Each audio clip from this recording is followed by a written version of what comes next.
Göbekli Tepe'den sonra Zerzavan Kalesi de bol bol üzerine konuşulan bir yer oldu. Mitras Tapınağı'nın bulunduğu yerdeyiz. Dünyanın en gizemli, gelmiş geçmiş belki de dünyanın en gizemli dini Mitras. Asıl törenlerin yapıldığı yer şu an içinde bulunduğumuz tapınak. Gerçek gizem burası.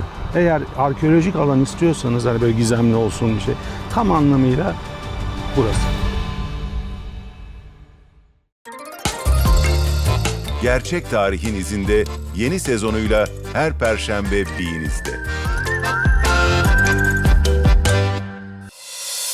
Hemen Dijitürk'ünüzü internete bağlayın, beanconnect.com.tr'ye girin ya da Bean Connect uygulamasını indirin. Bu programı dilediğiniz zaman izleyin.